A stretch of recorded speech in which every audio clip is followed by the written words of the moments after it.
Hi, everyone, and welcome back to the wellness portion of Nantucket Pulse programming, made possible by the Nantucket Cottage Hospital Community Health Initiative.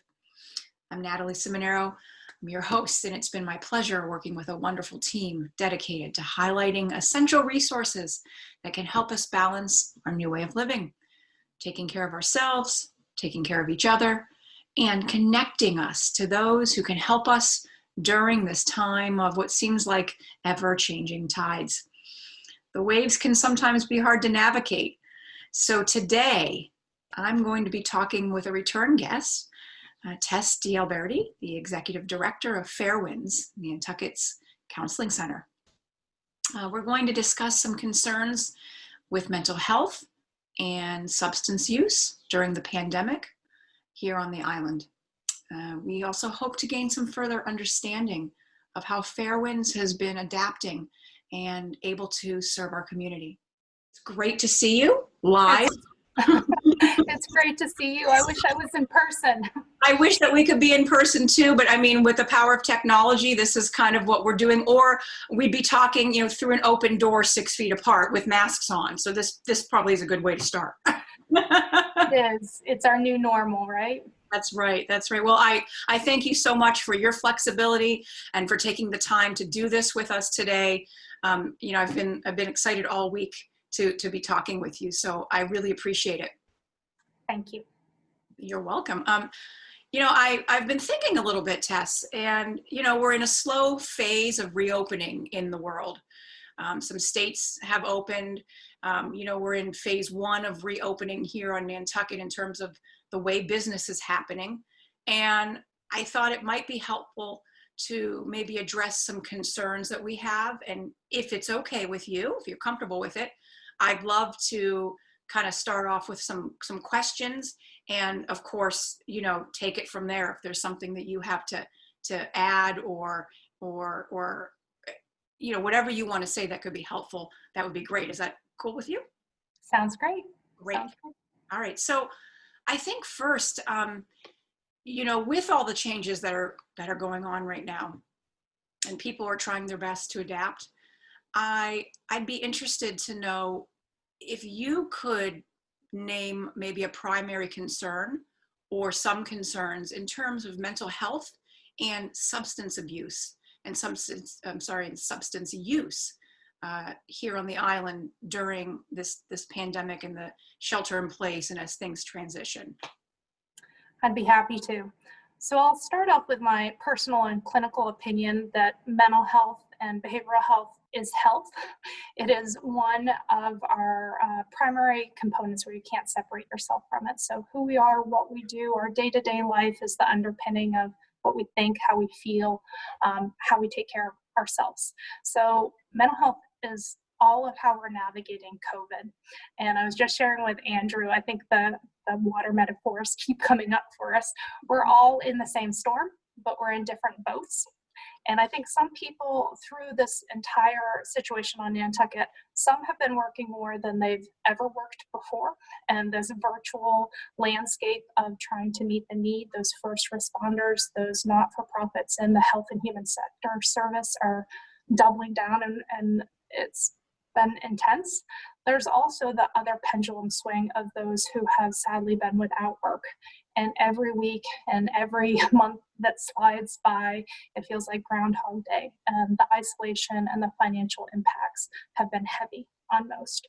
So I don't think there's been one uniform thing outside of many people have felt anxious in ways they never have before, and how they cope with it has been varied. We know many people end up using substances for fun to change their mood, to feel better. There have also been people that have been working with their sobriety and really questioning how they use a substance, and it's caused additional confounding issues where they're overusing, they're over drinking. So we have concerns with mental health that everybody's been white knuckling it, just doing the best they can. We're a resilient community, we're a tough community.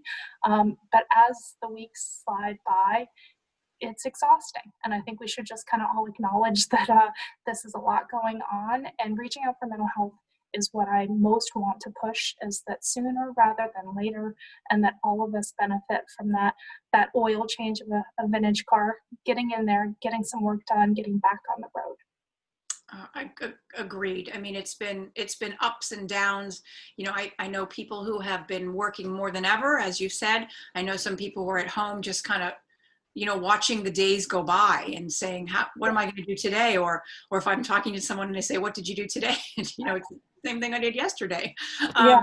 So I think you're right. And I love that. I sort of love that nod to, we're all in in a different boat, but we're all kind of in the same storm. And so, I mean, I couldn't agree more. I couldn't agree more.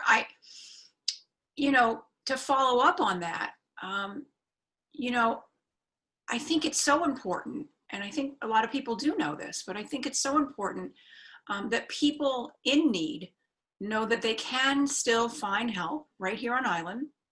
So having said that, how would you say, or what is your feeling on how Fairwinds has adapted and in ways that you've continued to serve your clients, and what you guys have seen in that way that you've been changing and serving and helping people? Yeah.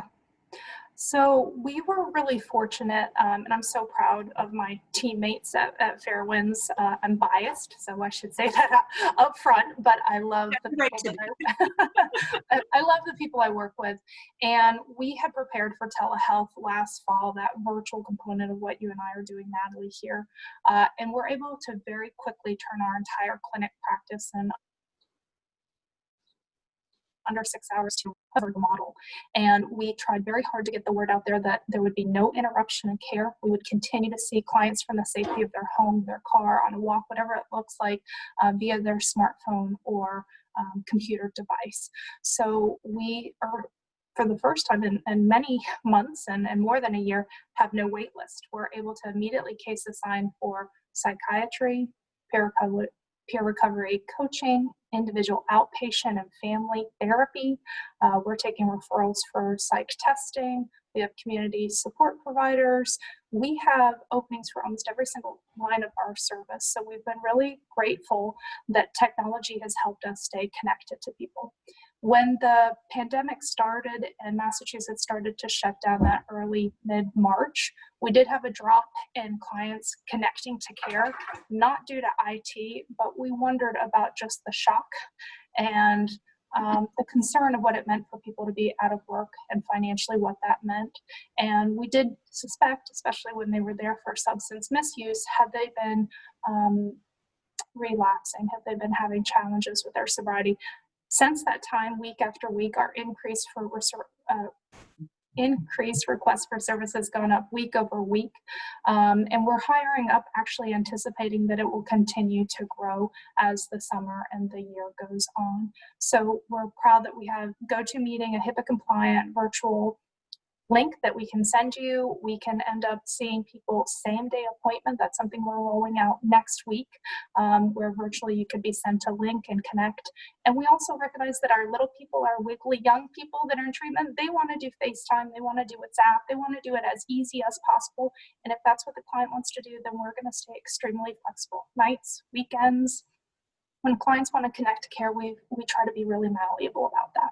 I think that's wonderful, because there's so much out of control. I mean, just in everyday life. So aside from, okay, there's so much in life that you can't control. And there's uncertainty that comes with life. There's so much more uncertainty even now. And people worrying about how they're going to meet their needs. Can I go to this establishment? Can I go to this establishment? No one really knows, or that we're wanting to trust that certain things will be okay. So to know that the one thing that you can count on is that your healthcare provider, so, Fairwinds or your doctor or whatever the health concern is, or the health need is in wellness, in mental health and physical health, to know that those professionals, that you are available, that you guys are making yourselves adaptable, that you are working with technology. And for young people, I mean, that's all the rage anyway. So that means, it must just mean an incredible amount to people who know that with everything else going on in the storm, with all of the other winds blowing, that they still can count on it's a safe environment to be able to talk with someone who can help me through this time. I would imagine that that holds a lot of value for people right now. I think this we look for silver linings all the time. It's our intentional positive psychology. Sure. We've found some people that in a prior year would have had 2 to 3 jobs. Right now, it's the shoulder season. Everything's opening up. And while they might have had things they personally wanted to work on, that I'll do that later. I'll do that when I have time. The blessing is that some of those individuals are saying, now is the time I can work on myself. I actually have the ability to have some insight and slow down. We also have found that there are many clients who were anxious about seeking treatment and worried about walking into a clinic and had never accessed behavioral health care before, and now doing it from home virtually feels safer. We find that clients are engaging quicker, and we're getting to some of the big crux of issues sooner. So we're looking for silver linings where we see people wanting to make positive changes. We anticipate more people wanting to reach out to make changes in their life. And if that's one thing that can come out of COVID, is that we're going to become more thoughtful, a little bit more introspective people, a little bit better self-care, then let's see that as a growth area. I couldn't agree more. When I'm working, oftentimes with my clients virtually, and one thing that I keep coming back to is, I feel this. I feel this anyway, but especially now, right? I feel that with flexibility, with some patience, with continued creativity, with the support of technology, with all of those things that, maybe the silver lining, right? So maybe something that can come out of this is a renewed sense of compassion for each other, of connectedness, of community, of humanity, of self-care. And I mean, that's not to say, I'm not suggesting, and that's not to say that if you don't do it, there's something wrong with you. It just means that I know for me personally, if I don't try to find something positive in all of this, it can feel very overwhelming. It can feel this is a global thing that's happening. So absolutely, anything global can feel sometimes much too much to manage, so that if you bring it in and make it smaller, it might be a little easier to manage. I'm wondering what you think about that. Yeah, I think that's how anxiety, it's the snowflake that starts at the top of the mountain and then builds up steam and ends up turning into this big avalanche, is that when we scale out and we think how big and how scary everything can be, it can be immobilizing. That anxiety can paralyze us. But if we can scale it down and say, what's in my control today? What am I grateful for? Where are the silver linings? We're surprised we could take it one day at a time and find different ways to be strong and get through it. So it's an interesting thing that we have this huge thing going on that unifies the world. It is great tragedy for those that have lost someone to COVID. It is a very tangible fear. It's a scary virus, but people are also overcoming it. People are also surviving this. There are many people that are going to, with treatment sometime in the near future, this will be a chapter of all of our lives where we said we went through it. So I think if we can start to change the story of how we talk about COVID and how we want to get things out of it, if this could be a transformative time, and this could be a way we could all scale back and say, let's look at how we do business, how we do work, how we really boil down the things that are important to us, our health, our family. Those could be some great takeaways. Beautifully said. I mean, beautifully said. So, I think you're right. It's so easy to get overwhelmed, especially at this time of the year, on the season coming and people coming and everyone's scurrying and getting ready. That has enough anxiety producing anyway. Yeah. So now people are coming and we know they're coming.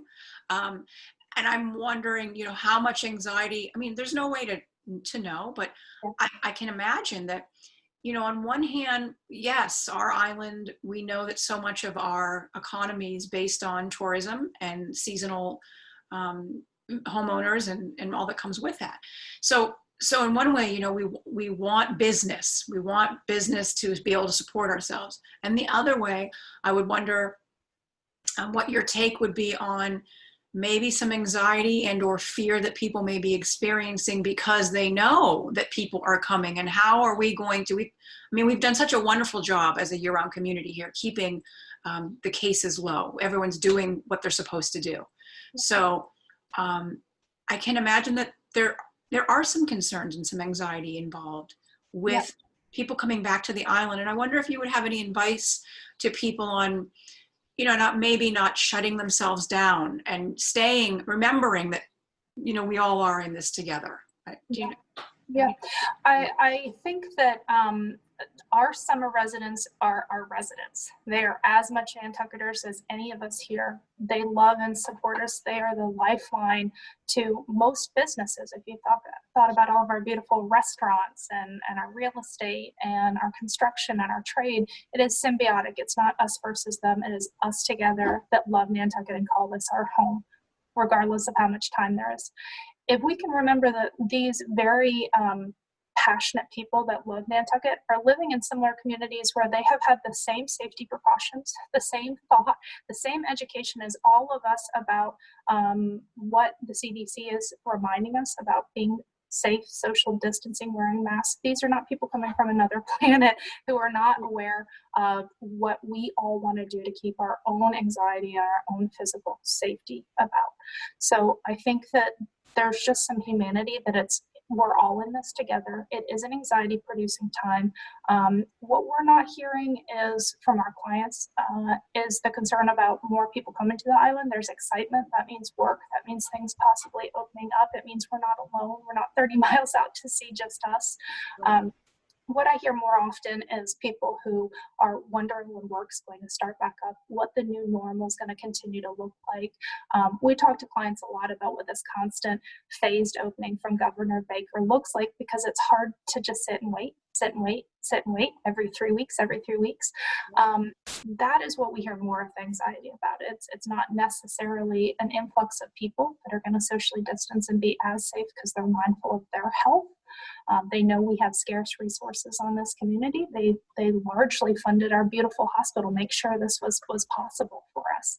But I think it's more of that concern of financially, what's the landscape of Nantucket going to look like ongoing? This isn't going to be a quick fix for every single business owner and every single small not-for-profit. So I don't know if I exactly answered your question, but I think there's anxiety across the board. And if we can calm ourselves down and say these are situations that we're all in it together, they are coming from similar communities, and we can only be accountable for our own decisions. We can step 6 feet away. We can wear our masks. We can wash our hands as much as possible.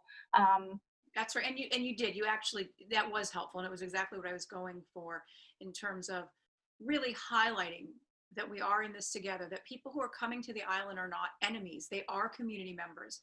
They are humans. They have the same concerns that we do.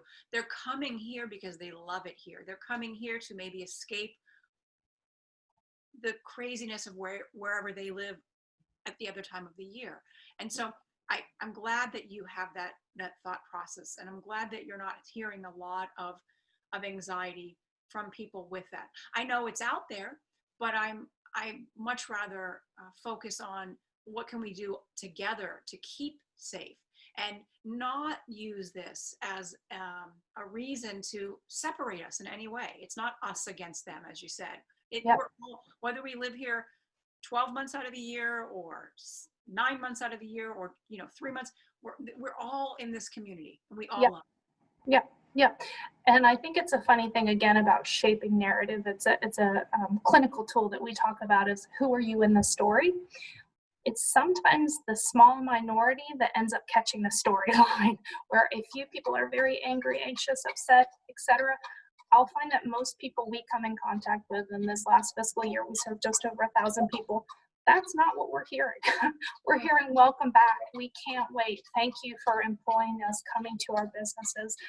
Thank you for investing in this community and making it as beautiful. We have land conservation because of great philanthropic support. So I think that we need to remember that we've always had a transient community from our whaler days, and we have been tough and hardy through the winter and open-armed in the summer and the nice weather. Wonderfully said. Thank you for that, for saying that, for reminding people who may be watching that we are a small community, and every member of our community is an important part. Yeah. So I'm glad that we addressed that. I'm wondering, I was going to ask you how you would say the pandemic and the changing times has affected how you operated, but I think you did. I think we've kind of seen how you've operated in using technology. I'm wondering if you have any advice for us about how we can help ourselves right now and one another. Yeah. It's a little So general, but we started, you and I, Natalie, talking about our perspective and what we want to see and what we hope to get out of this entire time with COVID. But I'll also touch just briefly on the reality that for many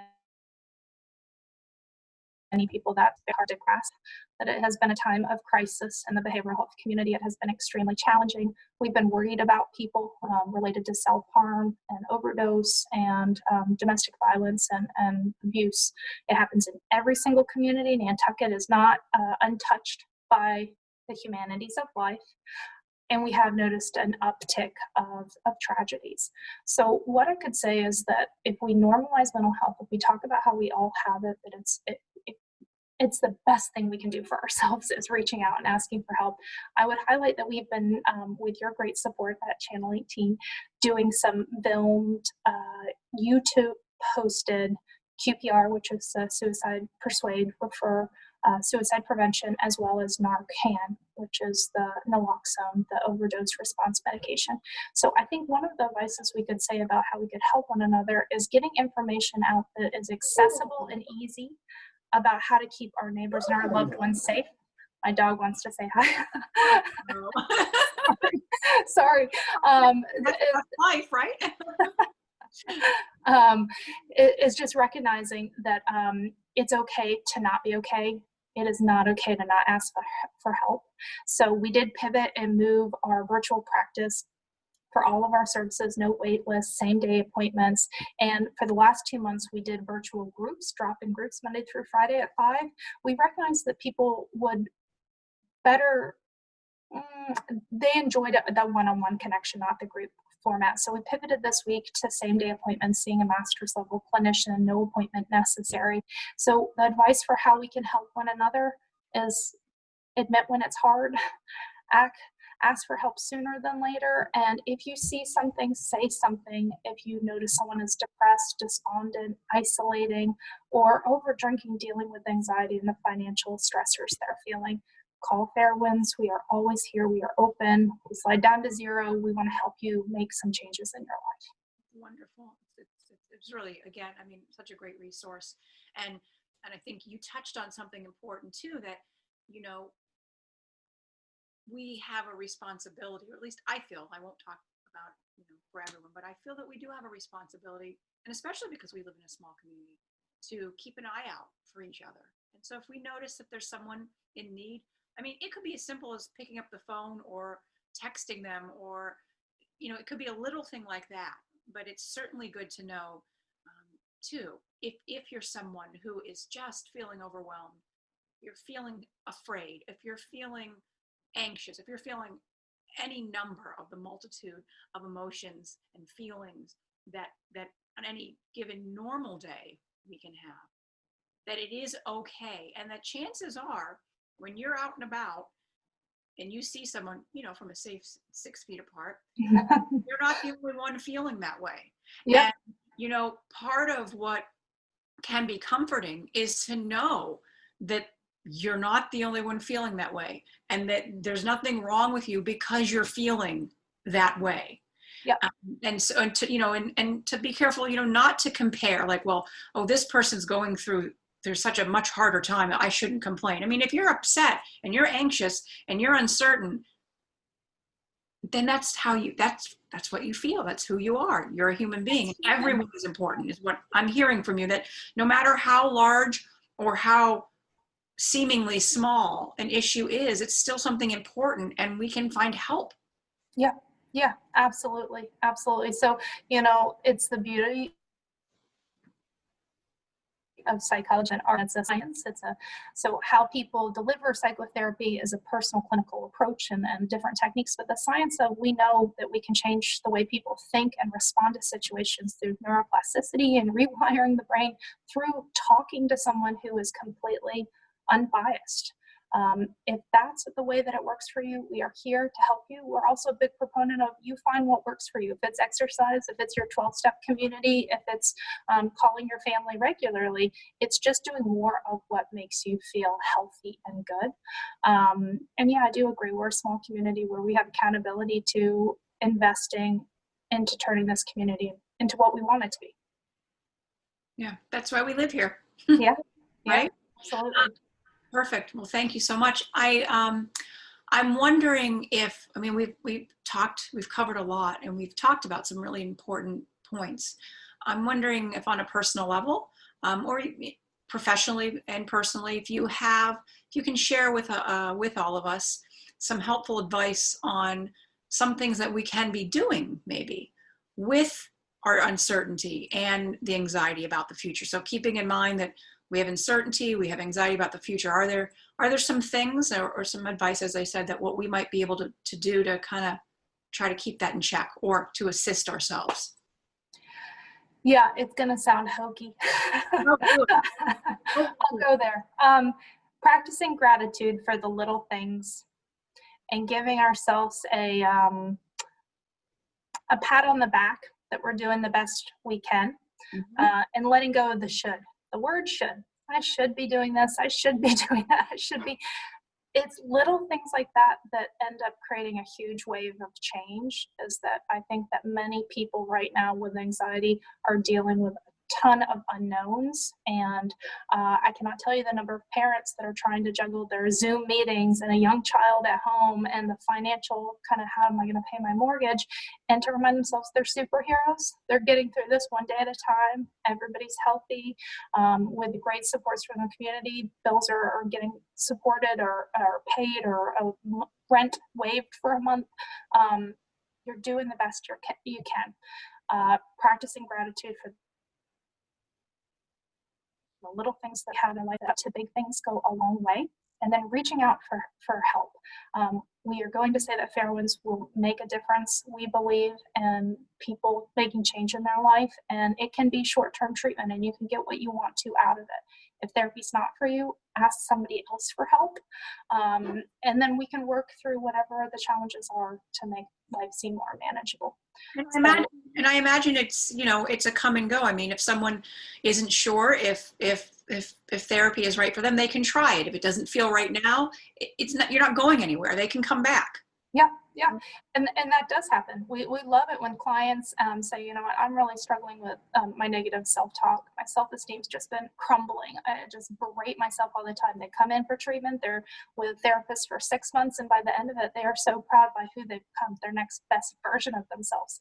And then 3 years later, maybe they're dealing with postpartum depression and just had their first child. And they had that connection with a therapist. They knew it was a safe place. They went back to a way to help themselves, a different tool out of their toolbox. So we are a big proponent of advocating for improving yourself. And there's no harm in trying out therapy and saying, you know what, I think I'd like a different therapist, or I think I'd like a different approach. It's collaborative. It should be what clients drive for the care. So we really model that at Fairwinds. If your case is assigned to a clinician and you're like, I'm looking for something a little different, tell us. Well, we're lucky to have great providers where we can switch you to someone else. And there's no judgment. I mean, that's what part of this is there's no judgment. And, you're aimed at helping the person. So what I'm hearing from you is that in whatever way you can help, you guys are offering to help. If it doesn't work one way, you can adjust and sort of modulate and figure out another way that will help. If someone tries working with you and it doesn't work for them and they go to someone else, there's no judgment. It's, we're all doing the best that we can do. And really, I mean, people say it all the time. You just, put your best foot forward, but really that is the best you can do. And it changes daily. And because it changes daily. Absolutely. And what we often find is that someone A, And then after a couple of sessions, it turns into like BCD. There are other, you're peeling an onion, there's different things. But that's the wonderful thing about being a small community, is that we partner really closely with our other not-for-profits. So somebody might come in requesting medication for their child, and then we recognize they'd really benefit from a therapeutic mentor. And then we realize they could benefit from some couples counseling. And then we're going to use our community support provider and say, hey, let us help you with the food, fuel, and rental assistance. Let's get you there. Let's make sure everything else is whole. It's those Maslow hierarchy of needs. Let's start to chip away at all these things that have caused an unstable foundation and work on them together collaboratively any way we can. We're proud. We work really closely with Addiction Solutions for clinical treatment with their Suboxone program.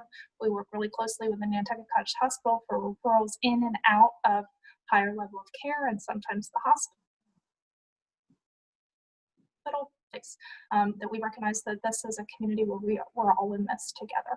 Well, I feel, I mean, I can just feel talking to you and talking with you, quote unquote, live here, right? You can feel it. And I mean, we've been so lucky throughout this series to really be able to highlight that there's just such a varied amount and different kinds of help available here on the island. So I'm just very, very grateful. So talking about practicing gratitude, I am very grateful that you made the time for us, that you guys are there, that you've made it clear that you are happy and willing to work with people in whatever way works for them. That means a huge difference. And sometimes just knowing that someone is there for you makes all the difference in the world. So I really am so grateful. Thank you, Tess. Oh, thank you. Yeah, thank you to your staff. Thank you for all of you for taking the time to find creative ways to stay connected, to offer help. You know, our community is very lucky to have you and your staff as an available resource and safe place to find help. So it's thank you. We appreciate it. We could not do what we do and keep our doors open without the very generous support of our donors, so we can slide down to zero. We couldn't do it without a virtual fundraiser that's going to be pushed right now electronically, helping us keep the doors open and sliding down to zero. And while our second shop just moved to curbside, we couldn't do it without people saying, I want to donate generously to the second shop, or I want to go shop, because all of those things add up. That's how people support Fairwinds, and then we're able to support the community. So it's a partnership. It's two hands, and we're very grateful. Thank you for all you said, Natalie, the team. I know they feel it. We've been doing the gratitude project online. I don't know if you've seen it on Instagram or Facebook, where we're going and snapping the first responders that are continuously working through this COVID. So Bartlett Farm and Stop and Shop and Highline, and just saying we are so appreciative for everybody in the community that keeps us whole. It's not just behavioral health providers, it's Channel 18 getting the information out and making these resources available. It's all of us. It's, as you said, it's why we live here. That's why we live here. Well, it's real. Thank you, Tess. It's been an absolute pleasure. Thank you. I'm always hopeful that guidance and words of wisdom can help even just one person, if not more. And I feel that the conversation we had today, there was so much in there that that could be helpful to someone and could be useful to someone. And so I can't thank you enough. It's been a pleasure. You know, I hope I get to see you sometime soon in person. Yes. And you know, but this is a good way. And you know, and even someone watching this, let's say maybe they haven't had a virtual appointment with anyone yet, and they can see that, you know, us just having this discussion be just as personable than sitting across the table from someone, you know, sitting in a chair with someone. This, you know, we all have to find ways to connect, and this works. I mean, this works, and I hope that people can also see that we can share and connect and have a discussion, right, just like this. And so that is it's a very safe way that people can look to you for help. Yeah, thank you. I felt it too. Well, and I mean, you know, that your dog came. I'm surrounded by my animals, although they're off screen right now. I have 4 of them, so it's life. I thought you were going to see like a nose come up on the edge of the screen, but Well, I'll tell you, a couple episodes ago when I was recording, it wasn't a live interview, my cat sort of walked up and across the dining room table in front of the computer. So now I put the computer up on a file box so that if she walks by, she's underneath the camera. So That's funny. I'll just say that that little hint may or may not have happened just now. And so there's... That's funny. Yep, as you said, this is practicing humility all the time. We're just human. That's right. Well, thank you so much, Tess. I really appreciate it. You have a wonderful, wonderful day. And thank you again for today. You too. Thank you so much for doing this. Thank you so much, Tess. To you, to your staff, for taking the time to find creative ways to stay connected and offer your help. Our community is lucky to have you. It's been a pleasure talking with you. And I hope that your guidance and your words of wisdom will help even just one person, and I imagine much more. So thank you. And Nantucket, if you'd like to watch this episode anytime, please do look for it in Nantucket Pulse Wellness Series playlist on nctv18.org. You're going to notice, as in weeks past, at the end of this episode, local island groups giving rounds of applause to healthcare workers here on Nantucket and around the world. So if your team is meeting on Zoom or Google Hangouts, please do record yourselves saying who you are and give a shout out and a round of applause to our frontline heroes, and then send them to us here at info@nctv18.org. So that's all for now, Nantucket. I'm Natalie Simonero. I'm your host of the wellness portion of Nantucket Pulse. It's been a continued wonderful journey serving you. And today I'd like to give a shout out to all of our postal workers and delivery drivers, everyone getting us our mail here on time, our orders here on time, safely, and so often with a smile. It really makes a huge difference. So thank you. In closing this week, I'd just like to acknowledge that we are all experiencing this thing called life together and all of its ebbs and flows. So if you can, try to remember a time that you may have had someone help you in some way when you needed it and how it felt, and keep that feeling in your hearts and in your minds. So when the opportunity arises for you to help someone else, as it surely will, that even the smallest act on your part can be a ripple that will have a positive effect. Until next time, please do take good care of yourselves and each other.